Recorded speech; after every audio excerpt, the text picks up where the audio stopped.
Well, the recent weather change, a clear sign that it's time to start thinking about life on the ice fishing, that is, and to get us prepared for that, still a little ways off, is our good friend Jason Matady from getfishing.ca. Hey, thanks for being here today.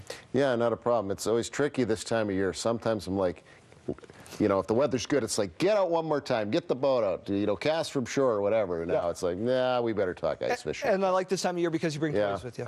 Oh, for sure. And, you know, I always like to bring toys with me, but I guess the first thing you want to do is shorten up your rods a little bit. Because very short ones. People say, why can't you use like an open water rod on ice? And you can if you want to be 6.5 feet away from the hole, you know, because the whole idea is you're jigging and then you can land the fish quickly, And this is a particularly long rod. It's a big fish application or big lure application. You talked about changing the rod, but you also got to change the line, I would imagine. You know what? For a guy like me who spent, when I said life on the ice, that is my life in the wintertime. You know, that's how I get through a Saskatchewan winter, is just accept it and get out there. I redo all my reels. So when do I change the line? I spool them basically every spring, you know, before open water season, and every fall going into ice fishing. And it's just really, really good because there's a lot of wear and tear, particularly on your ice rods, because the fish fight and they like to just grind right at the hole, that line at that jagged bottom of the ice hole. So it's really, really important to always check your line when you're ice fishing, but just redo all your spools. I'm an amateur, so when it comes to putting on different lines, how do I know what to put on there?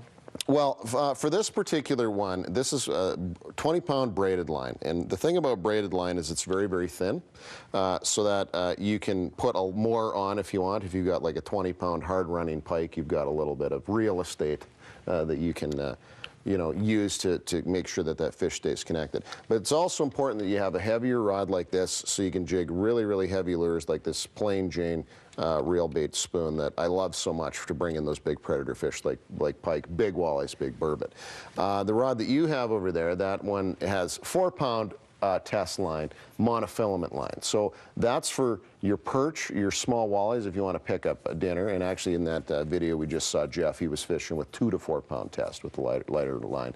And what it does is it allows you to sink those smaller lures down deep and still have a feel of what's going on. Okay. But we've caught, you know, giant walleyes, and you'll see on our getfishing.ca YouTube channel the size of fish you do catch, even on those small lures. Can't ice fish without a hole. You got an auger in front of you. Well, you know, and this is the time of the year, this is the only time of the year, Daryl, that you're going to have a crank auger using these guns in order to cut the holes. And let's just say we used to be able to cut a lot of holes when we were younger, not so much now, which is why we have a motor on the other end of our other augers. Right. But the big thing is these blades on the end right now, these things, you want to make sure they are razor sharp.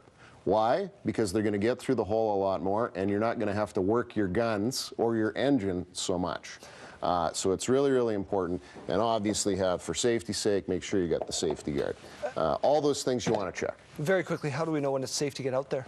Well, you know, some rules have changed lately. It used to be 4 inches that you could put one person on. Now it's about 6 or 20 or about 15 centimeters before you want your group out there, because ice is never uniform. It can be 25 centimeters here and it can be 10 over there, right? So you're looking for that good, solid, clear ice, that kind of blackish ice when you go on if there's no snow on it yet. Until you maybe add a ATV or a snow machine, you're looking at close to a foot or about 25 to 30 centimeters. Good luck and good fishing. Getfishing.ca is the website. We'll be right back. Thanks. That's it.